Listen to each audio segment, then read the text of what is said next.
यह video class 10 के भारत के जलवायु के ऊपर है। इस वीडियो को आप लोग देखिए और भारत की जलवायु किस प्रकार प्रभावित होती है, भारत की जलवायु पर किसका प्रभाव कैसे पड़ रहा है, जिसको मैं अच्छी तरह से बताने का प्रयास किया हूँ। आशा करता हूँ कि ये वीडियो आपको बहुत ही सहायता करेगा विषय को समझने में। देखिए, इस वीडियो में हम लोग भारत की जलवायु के बारे में पढ़ेंगे। जलवायु अर्थात किसी बृहद क्षेत्र में वायुमंडलीय दशाओं का लगभग 30 वर्ष या उससे अधिक की मौसमी दशाओं के कुल योग को जलवायु कहते हैं। और मौसम किसे कहते हैं? तो मौसम किसी विशेष क्षेत्र पर विशेष स्थान में प्रतिदिन होने वाले वायुमंडलीय क्रिया को मौसम कहते हैं, जो हर क्षण बदलता है। जैसे सुबह में धूप का निकलना, बादलों के आने से छांव हो जाना, रुक रुक कर वर्षा होना, कभी वर्षा का नहीं होना। इसी को हम और जलवायु के नाम से जानते हैं। तापमान, वायु भार, वर्षा, वायु है। एक दिन में इन सब में बहुत परिवर्तन होते हैं। तरह के मासिक परिवर्तन के आधार पर भारत को कई जलवायु प्रदेशों में बांटते हैं, जैसे शीतकाल, ग्रीष्मकाल व वर्षा काल। भारत के जलवायु को मानसून के नाम से जानते हैं। इस प्रकार की जलवायु एशिया के दक्षिण व दक्षिण पूर्व में पाई जाती है, जिसे हम मौसम भी कहते हैं, जो कि वायु की दिशा को दर्शाता है, जैसे दक्षिण पश्चिम वायु तथा उत्तर पश्चिम वायु। अब हम यह जानने का प्रयास करेंगे कि इससे वायु का प्रवाह क्यों होता है। भारत की जलवायु मानसूनी है। भारत की विशालता के कारण यहाँ पर जलवायु की भिन्नताएं देखने को मिलती हैं। ये दो महत्वपूर्ण तत्व तापमान तथा वर्षा हैं। अब देखने का प्रयास करेंगे कि हर जगह इसमें कैसे भिन्नताएं देखने को मिलती हैं। तापमान, राजस्थान के बाड़मेर में जून का तापमान 48 डिग्री सेल्सियस से 50 डिग्री सेल्सियस रहता है, तो उसी समय पहलगांव और गुलमार्ग में 22 डिग्री सेल्सियस तापमान रहता है, जबकि वहीं द्रास में -40 डिग्री सेल्सियस तापमान शीत ऋतु में रहता है। केरल की जलवायु उष्ण है, जबकि पंजाब की जलवायु स्थानीय है। जब करगिल का तापमान -40 डिग्री सेल्सियस शीतकाल में रहता है, तब केरल का तापमान 20 डिग्री सेल्सियस से 22 डिग्री सेल्सियस रहता है।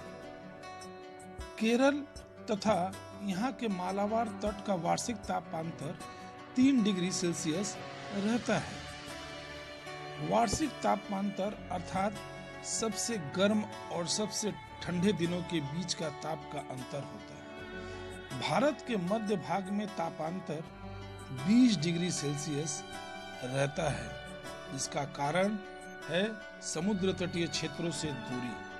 अंडमान तथा केरल में दिन और रात के ताप का अंतर 7 डिग्री सेल्सियस से 8 डिग्री सेल्सियस रहता है, जबकि थार का तापांतर 25 से 30 डिग्री सेल्सियस रहता है। अर्थात जब दिन का तापमान 50 डिग्री सेल्सियस रहता है, तो रात का तापमान 20 से 25 डिग्री सेल्सियस हो जाता है। दूसरा है वर्षण। वर्षण का अंतर केवल प्रकार पर ही नहीं, बल्कि मात्रा पर भी निर्भर है।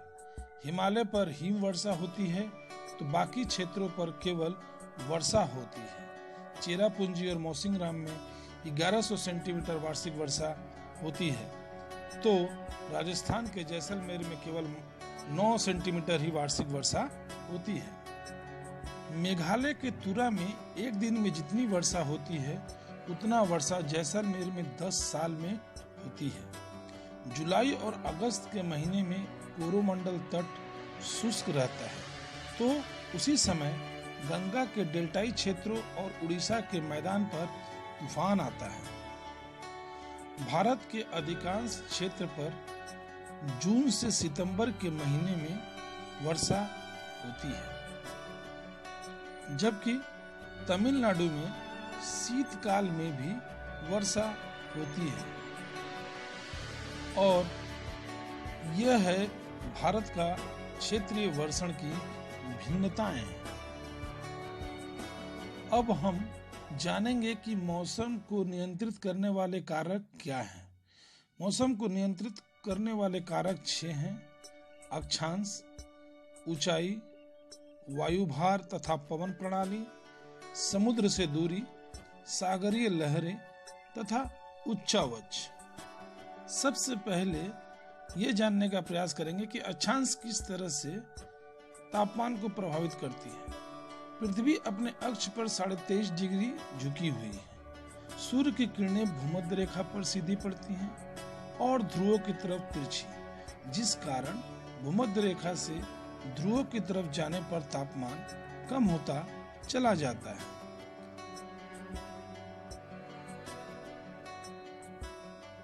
भारत के बीचों बीच से कर्क रेखा गुजरती है, जो कि पश्चिम में रन ऑफ कच्छ से पूरब में मिजोरम तक है। लगभग आधा भाग कर्क रेखा के दक्षिण में स्थित है, जो उष्णकटिबंधीय क्षेत्र है। बाकी उत्तर का क्षेत्र शीतोष्णकटिबंधीय क्षेत्र है। इसलिए भारत की जलवायु उष्ण और शीतोष्ण दोनों है। दूसरा है ऊंचाई। हम यह जानते हैं कि 165 मीटर की ऊंचाई पर 1 डिग्री तापमान कम होता है। धरातल से ऊंचाई पर बढ़ने के साथ वायु का घनत्व कम हो जाता है और तापमान कम होता जाता है। इसलिए पहाड़ी क्षेत्रों पर गर्मियों में भी ठंडा रहता है।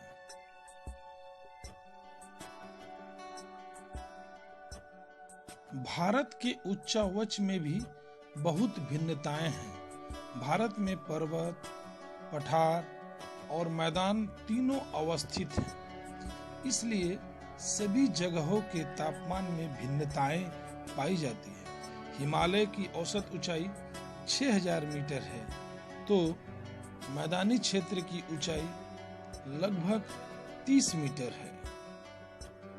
हिमालय उत्तर से आने वाली शीतल वायु को रोककर यहाँ के तापमान को गिरने से बचाती है। अगर हिमालय नहीं होती तो उत्तर से आने वाली ठंडी हवाएं भारत को शुष्क बना देती। दूसरी तरफ भारत का तटीय क्षेत्र, जहाँ की जलवायु सदैव सैम रहती है। इसका मुख्य कारण जल समीर तथा स्थल समीर है। तीसरा वायुदाब तथा पवन प्रणाली। इसके अंतर्गत 3 भाग हैं। पहला वायुभार तथा धरातलीय पवन, दूसरा ऊपरी वायु परिसंचरण और तीसरा पश्चिमी चक्रवातीय विक्षोभ। पृथ्वी की दैनिक व वार्षिक गति के कारण पृथ्वी पर वायुभार की पेटियों की सृष्टि होती है। धरातलीय पवन उच्च भार की पेटी से निम्न भार की पेटी की ओर चलती हैं। पृथ्वी की अस्थायी पवनें व्यापारिक, पछुआ तथा ध्रुवीय हैं। भारत पर 2 प्रकार की पवनें चलती हैं: दक्षिणी पश्चिमी पवन तथा उत्तर पूर्वी पवन। दक्षिणी पश्चिमी वायु सागर से स्थल की ओर चलती है, जिसे ऑन शोर कहते हैं। उत्तर पूर्वी वायु स्थल से सागर की ओर चलती है, जिसे ऑफ शोर कहते हैं। ये हवाएं उत्तरी गोलार्ध में अपनी दाहिनी तथा दक्षिणी गोलार्ध में अपनी बाईं ओर चलती हैं, जिसका कारण कोरियोलिस बल है। कोरियोलिस बल क्या है? कोरियोलिस बल की उत्पत्ति दैनिक गति के कारण होती है। पृथ्वी पश्चिम से पूर्व 1600 किलोमीटर प्रति घंटे की रफ्तार से चक्कर लगाती है, जिसके प्रभाव से हवाएं अपनी दिशा में सीधी न बहकर उत्तरी गोलार्ध में दाहिनी तथा दक्षिणी गोलार्ध में अपनी बाईं ओर मुड़ जाती हैं, जिसे फेरल का नियम कहते हैं। शीतकाल में हिमालय के उत्तरी क्षेत्र पर उच्च दाब के कारण हवाएं दक्षिण में निम्न भार की तरफ बहती है।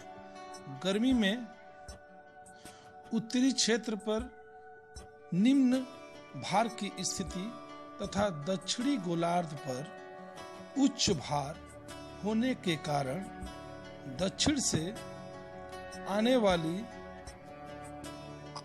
आर्द्र हवाएं भूमध्य रेखा से अपनी दाहिनी ओर मुड़ जाती हैं और इसे ही दक्षिण पश्चिमी मानसूनी हवा के नाम से जानते हैं।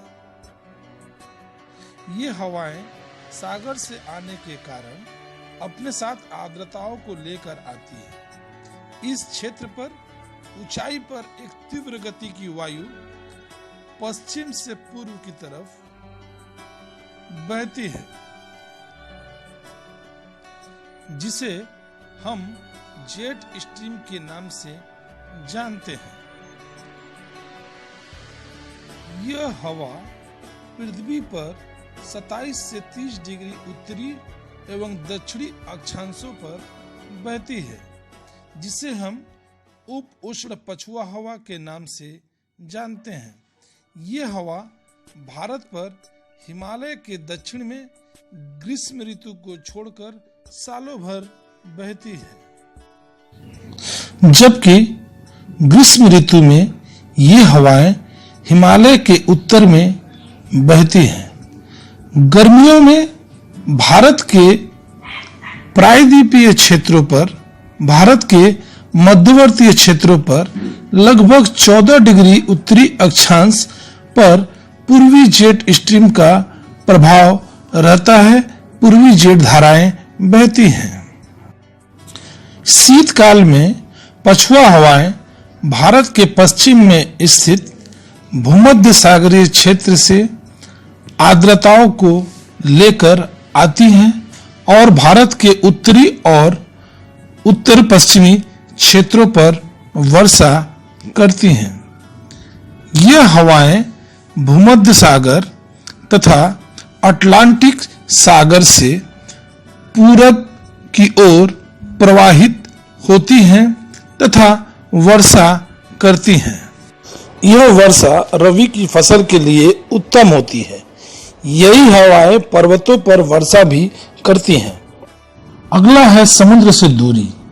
दिन के समय स्थल व जल दोनों ताप को प्राप्त करता है। स्थल जल की तुलना में अधिक गर्म हो जाता है, जिसके परिणाम स्वरूप स्थल का तापमान अधिक तथा वायु भार कम हो जाता है। उसी समय सागर का तापमान कम तथा वायु भार अधिक होता है, जिससे हवाएं सागर से स्थल की ओर चलने लगती हैं, जिसे हम जल या सागर समीर कहते हैं।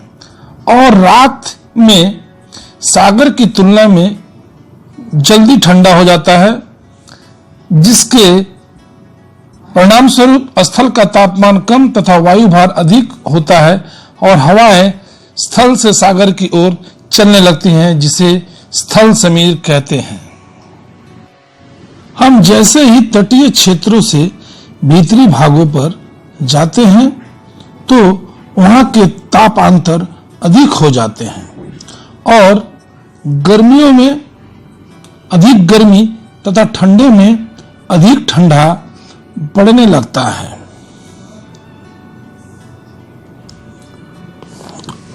अगला है सागरीय लहरें। पूरे विश्व पर सागरीय धाराएं एक निश्चित मार्ग से प्रवाहित होती रहती हैं। गर्म हवाएं भूमध्य रेखा से ध्रुवों की तरफ तथा ठंडी हवाएं ध्रुवों से भूमध्य रेखा की ओर प्रवाहित होती हैं। इसमें से मुख्य ठंडी धाराएं हैं लैब्राडोर, जो कि ग्रीनलैंड के पास, पेरुवियन, वेनेजुएला धारा, और गर्म धाराएं जैसे ब्राजीलियन की गर्म धारा, उत्तरी अटलांटिक की गर्म धारा। अब अंतिम है उच्चावच। उच्चावच अर्थात ऊंचाई में भिन्नताएं। उच्चावच भी तापमान को प्रभावित करती हैं। अगर वह पर्वतीय क्षेत्र है तो उस क्षेत्र का उच्चावच अधिक होगा, और अगर वो पठारी क्षेत्र है तो वहां उच्चावच कम होगा। उच्च पर्वतीय ठंडी और गर्म वायु को रोकती है। ये आर्द्रताओं को रोककर वर्षा भी कराती हैं, जिसके परिणाम स्वरूप पर्वत के एक तरफ वर्षा होती है तो एक तरफ शुष्क रहता है। शुष्क क्षेत्र को वृष्टि छाया प्रदेश के नाम से जानते हैं। पश्चिमी घाट दक्षिण पश्चिम मानसून को रोककर खूब वर्षा कराती है, जबकि उसका पश्चिमी क्षेत्र में दक्कन का पठार वर्षा नहीं के बराबर होती है।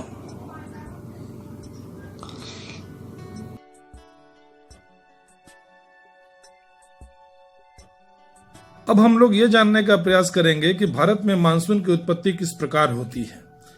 भारत का मानसून उष्णकटिबंधीय क्षेत्रों द्वारा प्रभावित होता है, जो कि 20 डिग्री उत्तरी अक्षांश से 20 डिग्री दक्षिणी अक्षांश के मध्य है। मानसून की उत्पत्ति को जानने के लिए कुछ तथ्यों को जानना बहुत जरूरी है, जैसे स्थल तथा जल के गर्म व ठंडा होने का अंतराल। दूसरा, ITCZ का अभिसरण। तीसरा है पूरब में मेडागास्कर पर उच्च भार की उपस्थिति। चौथा है तिब्बत के पठार का गर्म होना।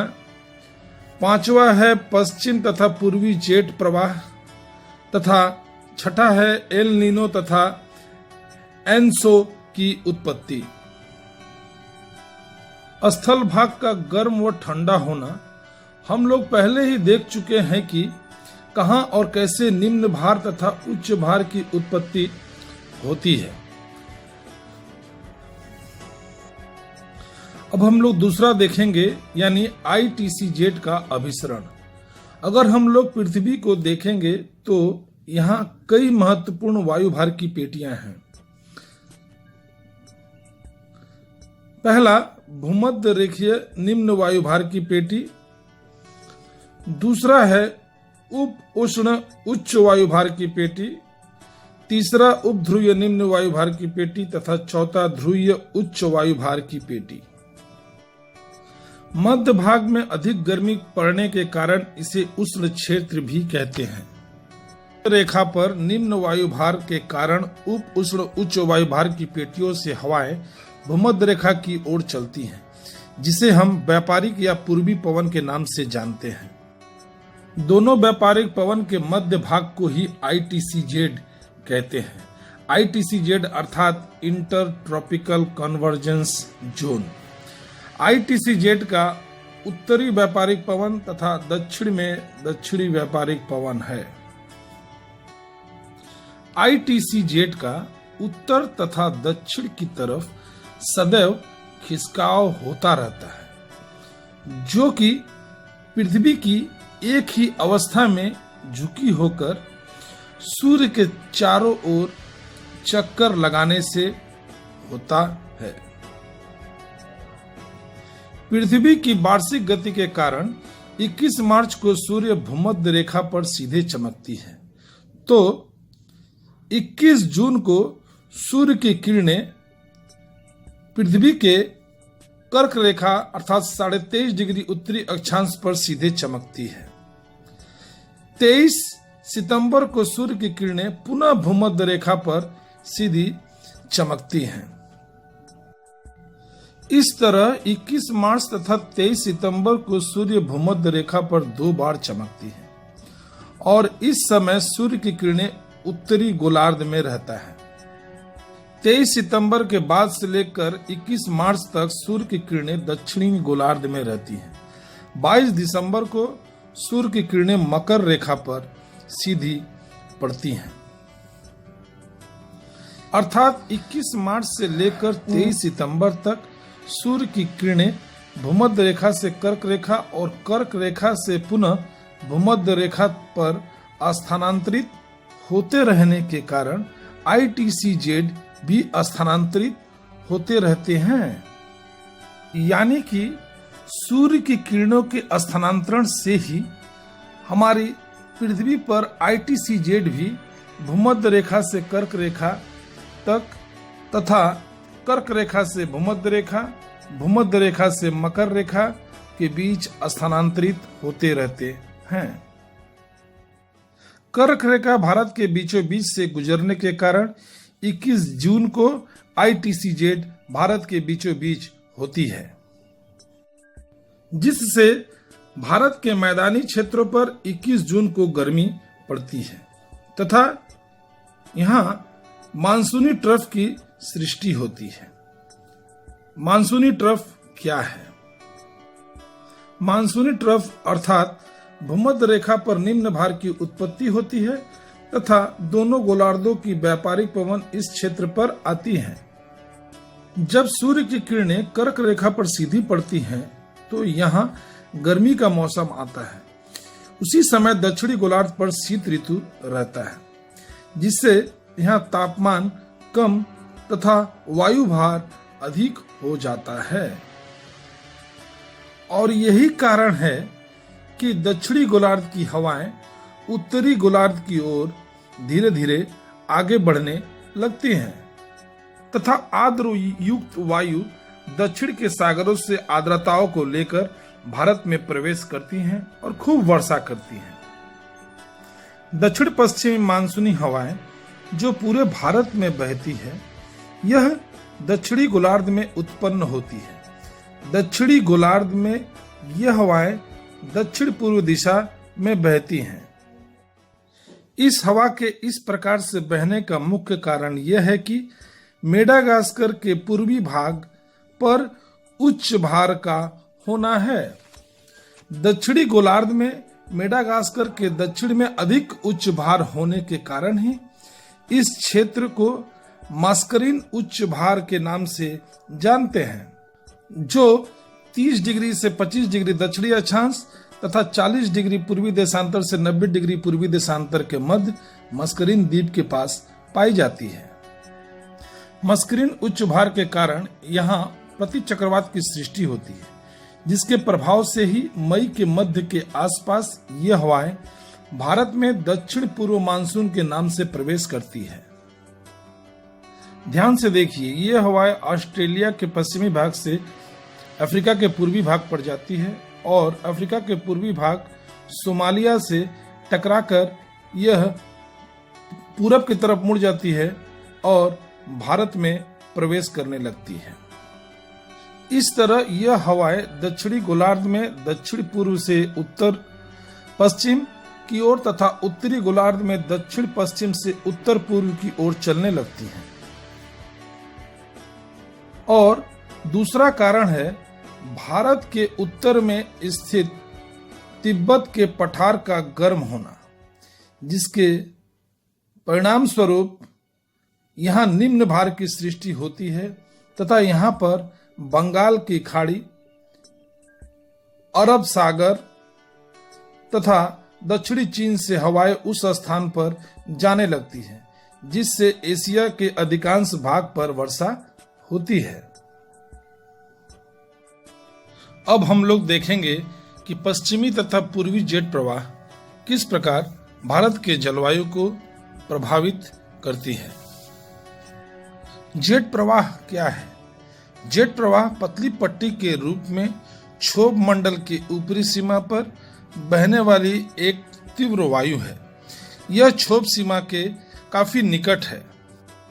इसकी गति गर्मियों में करीब 110 किलोमीटर प्रति घंटा तथा शीतकाल में इसकी गति 184 किलोमीटर प्रति घंटे की रफ्तार से बहती है। यह धाराएं 27 डिग्री से 30 डिग्री अक्षांशों के मध्य प्रवाहित होती हैं। इसे उप उष्ण पश्चिमी जेट प्रवाह के नाम से भी जानते हैं, क्योंकि यह उप उष्ण क्षेत्रों के निकट बहती है।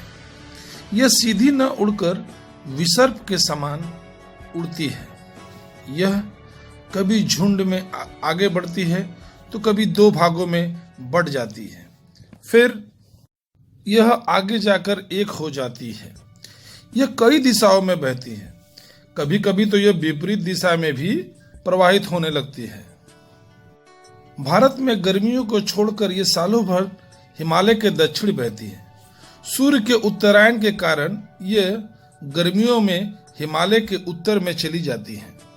गर्मियों में सूर्य की किरणें कर्क रेखा पर सीधी पड़ती है, जिससे तिब्बत का पठार गर्म हो जाता है और वहां निम्न वायुभार की सृष्टि होती है, जिसके परिणाम स्वरूप जेट स्ट्रीम भी उत्तर की ओर सरक जाता है।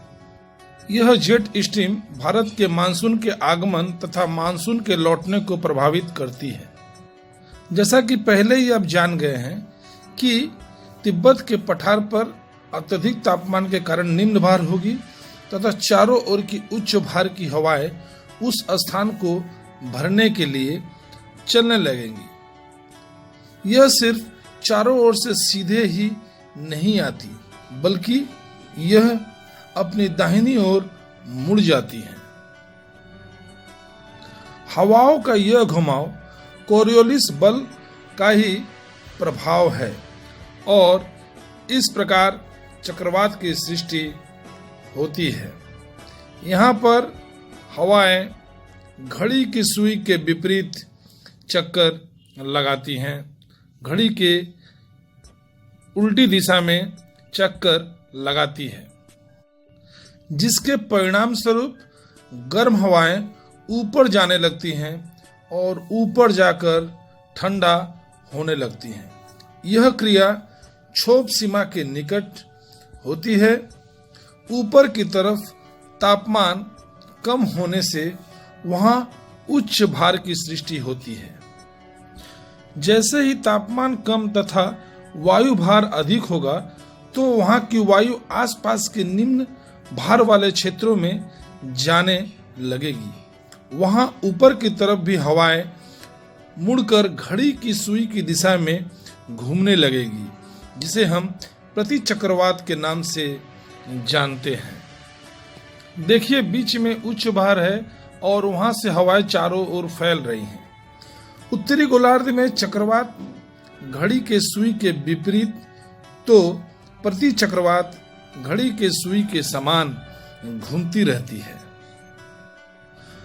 अर्थात तिब्बत के पठार के उत्तर ऊंचाई पर प्रति चक्रवात की उत्पत्ति होती है, जो पश्चिम से आने वाली पछुआ पवन या जेट प्रवाह को दो भागों में बांट देती है।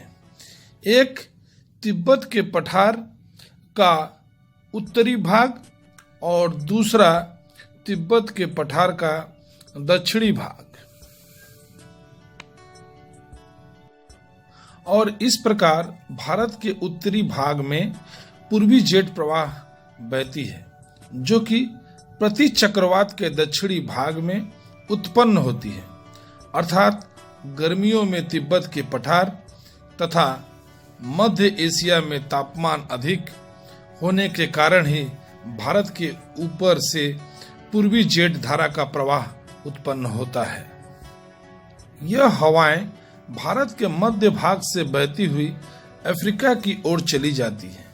आगे जाकर यह नस्करीन हाई की तरफ मुड़ जाती है। अगर हम निम्न वायुभार की बात करेंगे तो नस्करीन हाई से, जो दक्षिण पूर्व से उत्तर पश्चिम की ओर बहती है और भूमध्य रेखा को पार करते ही दक्षिण पश्चिम से उत्तर पूर्व की तरफ मुड़ जाती है और भारत में वर्षा करती है। आप अगर वीडियो को ध्यान से देख रहे हैं तो देखिए कि ऊपर की वायु राशि जो लाल से दर्शाया गया है तथा धरातल की वायु जो सफेद रंग से दर्शाया गया है और जेट प्रवाह तथा भारत के मानसून के अंतर संबंध को दर्शाता है। अब हम ऋतुओं के बारे में पढ़ेंगे। भारत की 4 ऋतुएं हैं। पहला गर्म व शुष्क ग्रीष्म ऋतु, दूसरा वर्षा ऋतु, तीसरा मानसून का लौटना और चौथा शुष्क व शीत ऋतु। भारत में मुख्य रूप से 2 ऋतुओं के बारे में अधिक जानना है। पहला ग्रीष्म ऋतु, दूसरा शीत ऋतु। ग्रीष्म ऋतु अर्थात दिन लंबे तथा रातें छोटी, शीत ऋतु अर्थात रातें लंबी तथा दिन छोटे। वर्षा देखेंगे तो भारत में वर्षा ग्रीष्म ऋतु के आते ही आ जाती है, जो हम आगे जानेंगे। ऋतु को जानने के लिए पृथ्वी का दैनिक और वार्षिक गति का ज्ञान होना अत्यंत आवश्यक है। 21 मार्च को सूर्य की किरणें भूमध्य रेखा पर सीधी पड़ती हैं। इस समय दोनों गोलार्धों में दिन और रात बराबर होते हैं। 21 मार्च के बाद सूर्य की किरणें उत्तर की ओर सरकने लगती हैं, जिससे पृथ्वी का उत्तरी गोलार्ध सूर्य के सामने आ जाता है, जिससे उत्तरी गोलार्ध में दिन लंबी तथा रातें छोटी हो जाती है। 21 जून को सूर्य की किरणें कर्क रेखा पर सीधी चमकती हैं, जिससे उत्तरी गोलार्ध में दिन लंबा होने से ग्रीष्म ऋतु प्रारंभ हो जाता है। 21 जून के बाद सूर्य की किरणें दक्षिण की तरफ जाने लगती हैं तथा 23 सितंबर को सूर्य की किरण पुनः भूमध्य रेखा पर सीधी चमकती है। इस बीच उत्तरी गोलार्ध में दिन की लंबाई पहले की तुलना में छोटी होती चली जाती है और 23 सितंबर को पुनः दोनों गोलार्धों में दिन और रात की लंबाई एक समान हो जाती है। इसी समय भारत में वर्षा ऋतु होती है। 23 सितंबर के बाद सूर्य की किरणें दक्षिणायन होती रहती हैं और अब दक्षिणी गोलार्ध सूर्य के सम्मुख रहता है और सूर्य की किरणें मकर रेखा पर सीधी पड़ती हैं तो उत्तरी गोलार्ध में तिरछी, जिससे उत्तरी गोलार्ध में रातें लंबी तथा दिन छोटे होते हैं। इस समय ही भारत से मानसून लौटता है।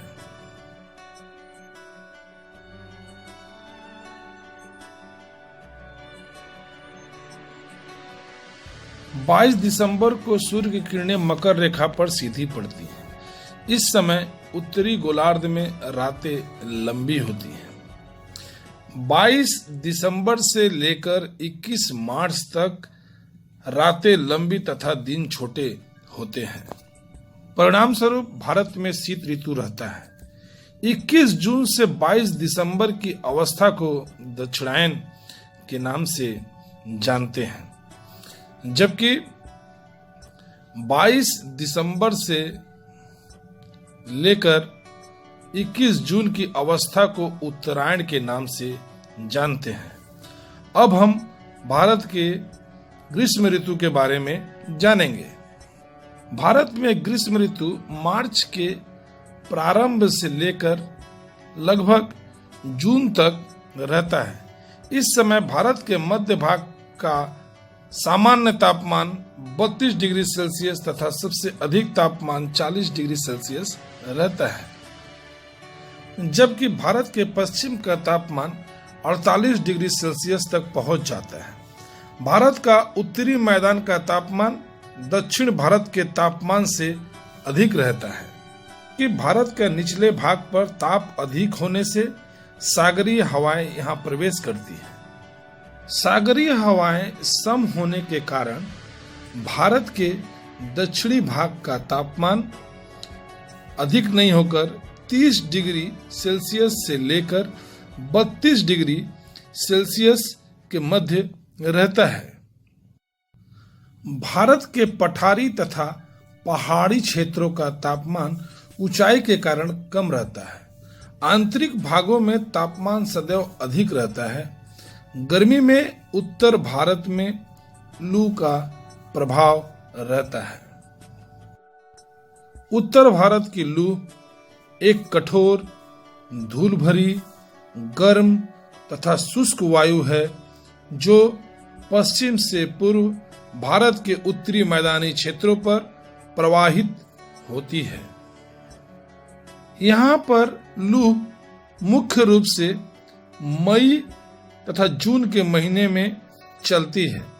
इसका तापमान बहुत अधिक होता है, जिससे इसके चलने से यह तापमान को और बढ़ा देती है। यह आर्द्रता को कम करती है तथा तापमान को बढ़ाने के कारण यह फसलों को भी प्रभावित करती है। मई तथा जून में मानसून के आगमन से लू समाप्त हो जाती है। शुष्क हवाएं पश्चिम से पूर्व चलती हैं, तो गर्म व आर्द्र हवाएं बंगाल की खाड़ी से चलती हैं, जो छोटा नागपुर के पठार के पास टकराती हैं, जिसके परिणाम स्वरूप वहां बादल गरजते हैं तथा बिजलियां चमकती हैं। यह हवाएं तूफान के साथ आती हैं और पश्चिम बंगाल तथा असम में खूब वर्षा करती हैं। बंगाल के खाड़ी से आने वाली इस हवा को हम काल बैसाखी के नाम से जानते हैं, अर्थात जो हवा बैसाख के महीने में चलती है, जिससे असम, पश्चिम बंगाल तथा उड़ीसा में खूब वर्षा होती है।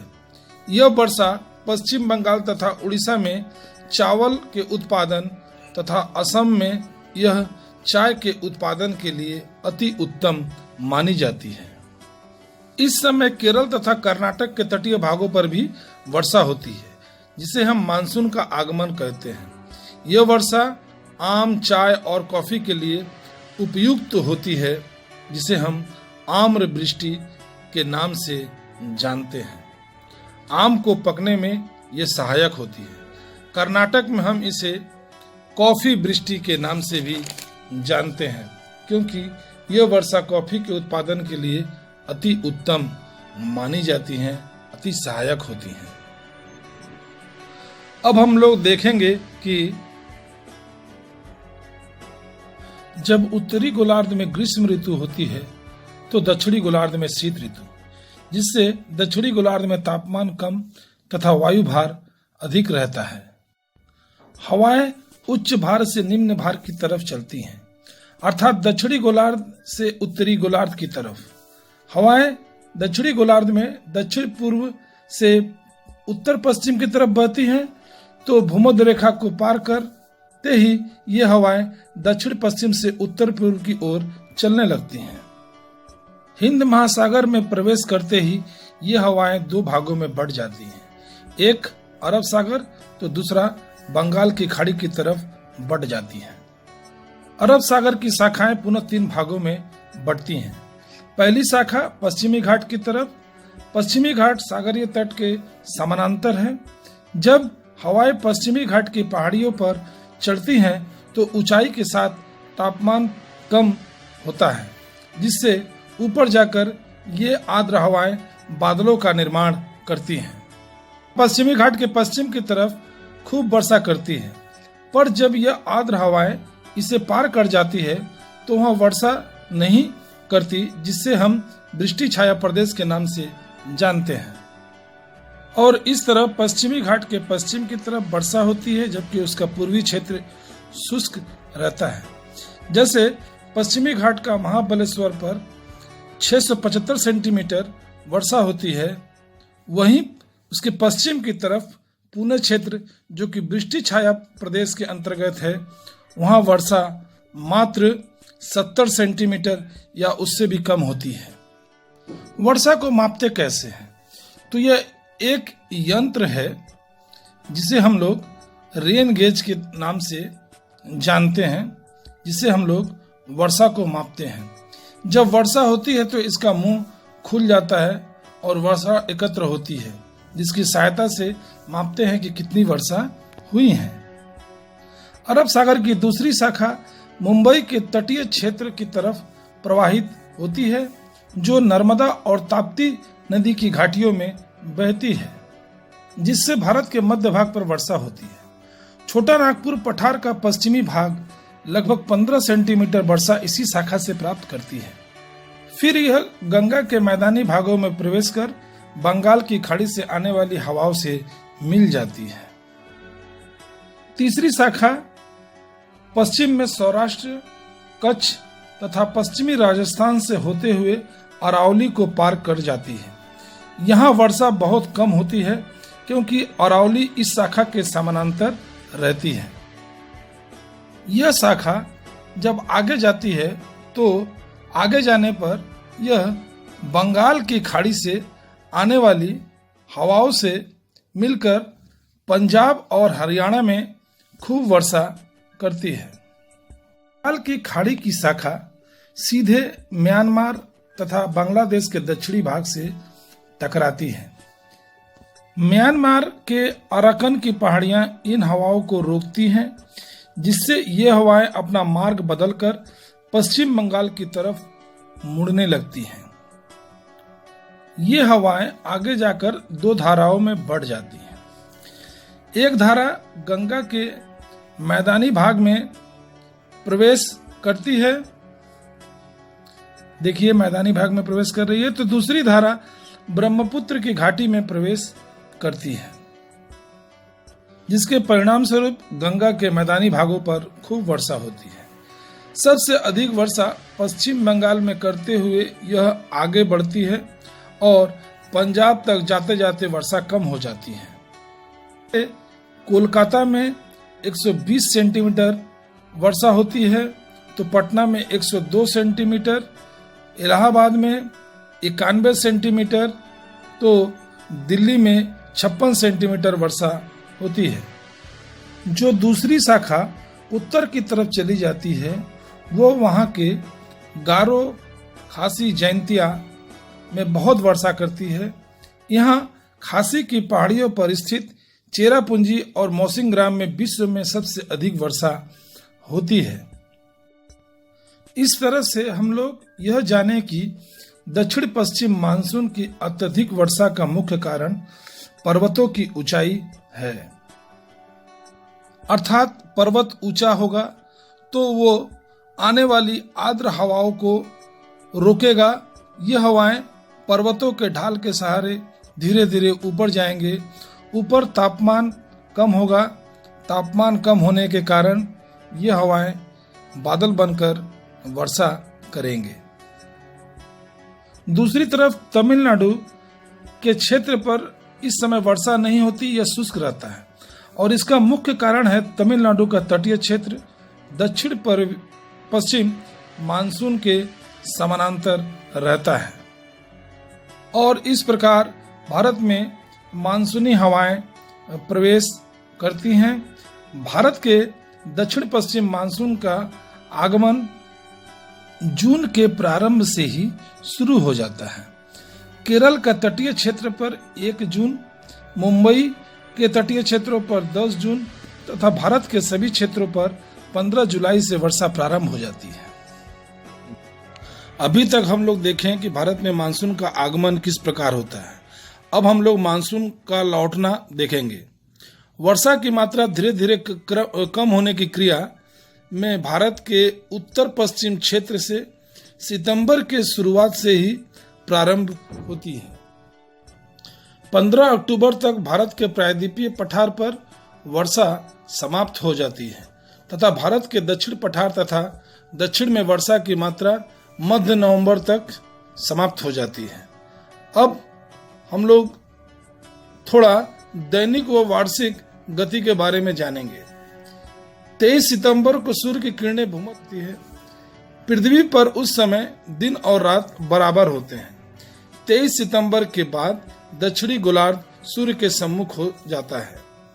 इस समय सूर्य की सीधी किरणें मकर रेखा पर सीधी पड़ती हैं तथा कर्क रेखा पर तिरछी।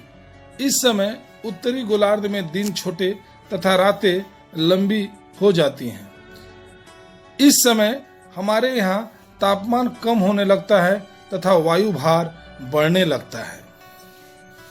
मैदानी क्षेत्र के मानसूनी निम्न वायुभार कमजोर पड़ जाते हैं तथा उच्च वायुभार अधिक होने लगता है, जो ITCZ जून से के महीने में उत्तर में खिसक कर आ जाती है।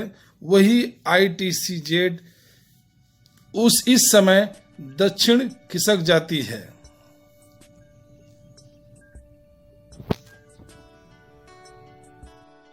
जिसके प्रभाव से हिंद महासागर पर अधिक ताप के कारण निम्न दाब की सृष्टि होती है, जिससे दक्षिण पश्चिम मानसून अब लौटने लगती है।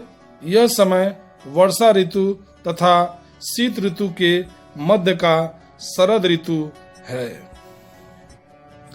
तथा हवाओं के इस प्रकार मार्ग बदलने की लौटने की क्रिया को ही हम मानसून को लौटने के नाम से जानते हैं। इस शरद ऋतु में आकाश साफ रहता है, रात को तापमान कम हो जाता है तथा दिन थोड़ा आर्द्र ही रहता है, जिससे इस समय का मौसम पूर्ण रूप से सुहावना हो जाता है। गर्मी थोड़ी बहुत पड़ती है, लेकिन ठंडक महसूस होना प्रारंभ हो जाता है। इस समय पश्चिम बंगाल के दक्षिण में स्थित अंडमान के निकट एक चक्रवात उत्पन्न होती है, जो कि 12 डिग्री उत्तरी अक्षांश से 17 डिग्री उत्तरी अक्षांश के मध्य होती है, जो पश्चिम तथा उत्तर पूर्व की तरफ बहने लगती है। इससे तमिलनाडु तथा उड़ीसा के तटीय क्षेत्रों पर वर्षा होती है। यह हवाएं तूफान का भी रूप लेती है, जो कि उष्णता की गिरावट की वजह से होता है, अर्थात यहाँ निम्न दाब के फलस्वरूप आसपास के स्थानीय उच्च भार की हवा इस ओर आने लगती है। यह भारत के पूर्वी तटीय क्षेत्रों पर तूफान लाकर अपार जनधन की हानि करती है। ये हवाएं तमिलनाडु, आंध्र प्रदेश, उड़ीसा तथा पश्चिम बंगाल में खूब वर्षा करती है। यह पुनः घूम जाती है और घूमते हुए उत्तर पूर्व दिशा की ओर जाती है, जिसके कुछ भाग भारत के दक्षिण में 15 डिग्री उत्तरी अक्षांश के निकट दक्षिणी पठार को पार कर अरब सागर की ओर चलती है, जिससे अरब सागर में भी तूफान की सृष्टि होती है। अक्टूबर में अरब सागर का तूफान 12 डिग्री उत्तरी अक्षांश से 17 डिग्री उत्तरी अक्षांश के मध्य उत्पन्न होती है तथा नवंबर में 8 डिग्री उत्तरी अक्षांश से 13 डिग्री उत्तरी अक्षांश के मध्य उत्पन्न होती है। इसका लगभग 25% भाग उत्तर की ओर मुड़कर महाराष्ट्र तथा गुजरात की ओर चली जाती है। हवाएं तमिलनाडु, उड़ीसा तथा कर्नाटक को छोड़कर शेष भागों पर शुष्क रहती है। जब ये बंगाल की खाड़ी से बहती है तो आर्द्रताओं को ग्रहण कर लेती है। दक्कन का पठारी क्षेत्र पूर्वी घाट के पश्चिम में रहने के कारण वृष्टि छाया प्रदेश रहते हैं। भारत में शीत ऋतु मध्य नवंबर से लेकर मार्च तक रहता है। इस समय भारत के उत्तरी भाग में रात का तापमान कम हो जाता है, जबकि दिन में थोड़ा गर्म रहता है। यहाँ का साधारण तापमान 20 डिग्री सेल्सियस से कम हो जाता है। हिमाचल प्रदेश, जम्मू और कश्मीर, पंजाब तथा हरियाणा का तो और कम हो जाता है। शीत ऋतु में जनवरी का तापमान सबसे कम रहता है। वैसे जनवरी में भारत के सभी स्थानों का तापमान कम रहता है। इस समय त्रिवेंद्रम का तापमान अधिकतम 31 डिग्री सेल्सियस रहता है। कालीकट में 26 डिग्री सेल्सियस, चेन्नई में 24 डिग्री सेल्सियस, उत्तर में वाराणसी में 16 डिग्री सेल्सियस, जम्मू में 10 डिग्री सेल्सियस। अर्थात भारत के दक्षिण से उत्तर जाने पर तापमान कम होता चला जाता है। कश्मीर के द्रास का तापमान -45 डिग्री सेल्सियस हो जाता है, जो कि भारत का सबसे ठंडा स्थान है। क्षेत्र पर तापमान कम होने के कई कारण हैं, जो कि हम लोग बारी बारी से देखेंगे। पहला, फरवरी महीने में कैस्पियन सागर से भारत की ओर में शीत व आर्द्र हवाएं चलती हैं। दूसरा, पंजाब, हरियाणा तथा राजस्थान की जलवायु महाद्वीपीय है, क्योंकि इनकी दूरी समुद्र से बहुत अधिक है। तीसरा कारण, हिमालय में हिमवर्षा होकर तापमान को और कम कर देती है। चौथा, प्रायद्वीपीय क्षेत्रों का तापमान 20 डिग्री से 22 डिग्री सेल्सियस के मध्य रहता है।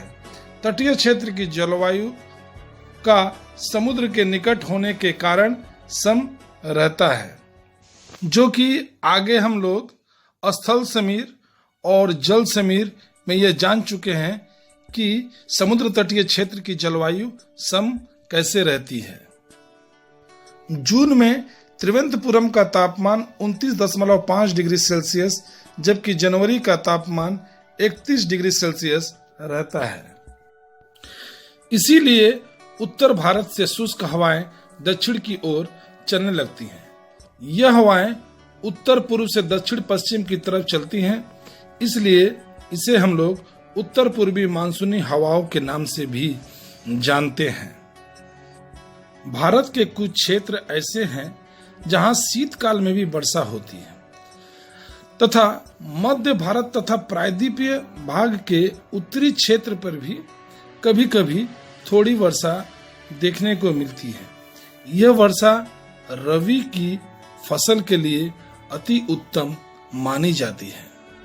शीतकाल में पछुआ हवाओं द्वारा दिल्ली, हरियाणा, पंजाब तथा पश्चिमी उत्तर प्रदेश में वर्षा होती है, जिसे हम लोग पश्चिमी विक्षोभ के नाम से जानते हैं। ये हवाएं भूमध्य सागर से आर्द्रताओं को लेकर पूरब की ओर बहती हुई ईरान तथा पाकिस्तान से होते हुए भारत में शीतकाल में प्रवेश करती है, जिससे भारत के उत्तर पूर्वी क्षेत्रों पर वर्षा होती है। यह वर्षा गेहूं के उत्पादन के लिए अति उत्तम है, जो रबी की फसल है। यहाँ वर्षा मुख्य रूप से दिसंबर तथा फरवरी के मध्य होती है। इसी समय भारत के उत्तर पूर्वी क्षेत्रों पर भी वर्षा होती है। अरुणाचल प्रदेश, असम पर भी 25 से 50 मिलीमीटर वर्षा होती है। अक्टूबर तथा नवंबर के महीने में उत्तर पूर्वी मानसून बंगाल की खाड़ी से गुजरती है, जिससे तमिलनाडु तथा आंध्र प्रदेश के तटीय क्षेत्रों पर खूब वर्षा होती है। तमिलनाडु में 3 प्रकार से वर्षा होती है, और वो 3 प्रकार हैं: दक्षिण पर पश्चिम मानसून हवाओं द्वारा, भारत का लौटता हुआ मानसून के कारण तथा उत्तर पूर्वी मानसूनी हवाओं द्वारा। इसी तरह पंजाब में भी 3 प्रकार से वर्षा होती है: अरब सागरीय शाखा द्वारा तथा बंगाल की खाड़ी की शाखा द्वारा, जिसे हम पश्चिमी विक्षोभ कहते हैं। धन्यवाद। हम लोग जलवायु पढ़ रहे हैं और जलवायु के ऊपर काफ़ी लंबा वीडियो बन गया है, लेकिन इसमें कुछ भाग छूट गए हैं, जैसे कि एल नीनो और एल नीना क्या है, जिसको मैं सीधे तौर पर आपको इस वीडियो के माध्यम से मैं समझा रहा हूँ। आप सभी जानते हैं कि सूर्य की किरणें कब भूमध्य रेखा पर सीधी पड़ती है, कब कर्क रेखा पर और कब मकर रेखा पर।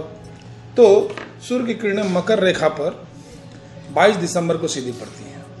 उस समय क्या होता है कि उत्तर से जो व्यापारी पवनें हैं वो मुड़कर मकर रेखा की तरफ आने लगती हैं, और दक्षिण की जो ठंडी हवाएं हैं वो भी मुड़कर उत्तर की तरफ जाने लगती हैं, और इस स्थान पर ठंडी और गर्म हवाएं मिल करके इस क्षेत्र के तापमान को सामान्य करती हैं, अर्थात ठंडा नहीं रहती, वो गर्म होती है। धीरे धीरे यहाँ से, अच्छा एक बात और कि ये 22 दिसंबर की घटना है। 22 दिसंबर के 3 दिन बाद ही 25 दिसंबर है, यानी कि ईसा मसीहा का जन्मदिन। और उसी समय यहाँ पर पेरू में, इस स्थान पर पेरू में एक हवा का जन्म होता है जिसका नाम है एल नीनो। इसीलिए एल नीनो को यीशु मसीहा का बच्चा या यीशु का बच्चा के नाम से भी जानते हैं, जो कि एक गर्म धारा है। गर्म धारा की सृष्टि होती है, क्योंकि ठंडी जलधारा और गर्म जलधारा दोनों आपस में मिलकर के आगे बढ़ती है तो सामान्य हो जाती है, और धीरे धीरे वो आगे जाती ही सूर्य की किरणें उसके ऊपर सीधी पड़ती रहती हैं तो वो गर्म होती चली जाती है। ये धाराएं गर्म होकर धीरे धीरे उत्तर की तरफ बढ़ने लगती हैं। उत्तर की तरफ क्यों बढ़ रही हैं? इसको यहाँ से इस स्थान पर आने में करीब करीब 3 महीने का समय लग जाता है, और 3 महीने में सूर्य की किरणें पुनः फिर भूमध्य रेखा पर, अर्थात मार्च में 21 मार्च को सूर्य की किरणें पुनः भूमध्य रेखा पर सीधी पड़ने लगती हैं। और ये इस स्थान पर आकर इंडोनेशिया के जो द्वीप समूह हैं वहाँ पर जो एक आइलैंड है जिसका नाम है सिलीबीज आइलैंड, यहाँ से ये 2 भागों में बढ़ जाती है। एक उत्तर की तरफ चली गई और एक दक्षिण की तरफ चली गई। उत्तर वाली धारा को हम लोग क्यूरोसियो की गर्म जलधारा के नाम से, और नीचे जो चली गई उसको हम लोग पूर्वी ऑस्ट्रेलियाई गर्म धारा या फिर न्यू साउथ वेल्स गर्म धारा के नाम से जानते हैं। हमें जानना है एल नीनो क्या है।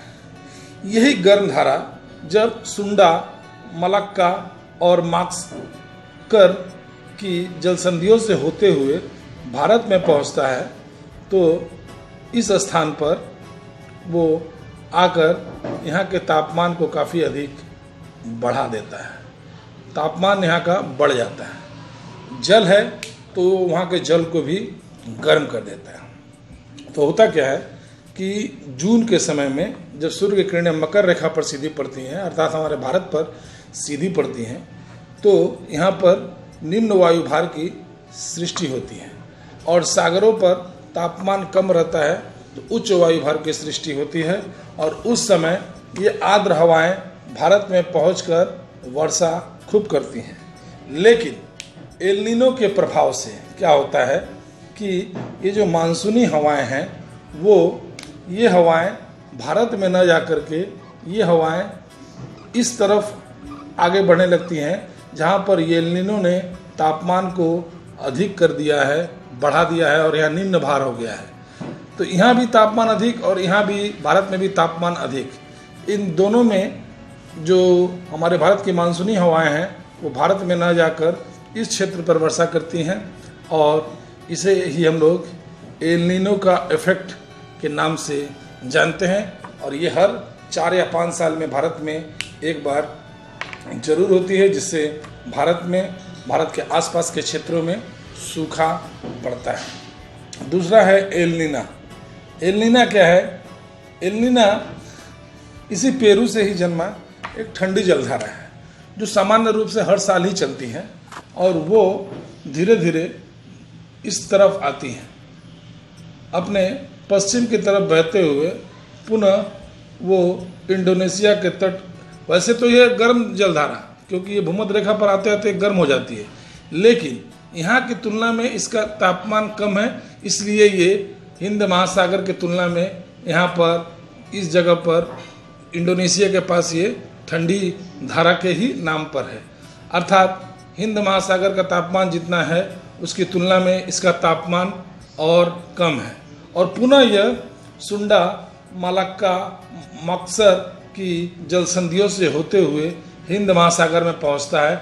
और यहाँ भारत की तुलना में यहाँ तापमान तो कम था ही, ये आकर के तापमान को और कम कर देता है, और यहाँ पर उच्च दाब बहुत अधिक हो जाता है, और ये भारत में प्रवेश करती है और भारत में खूब वर्षा करती है।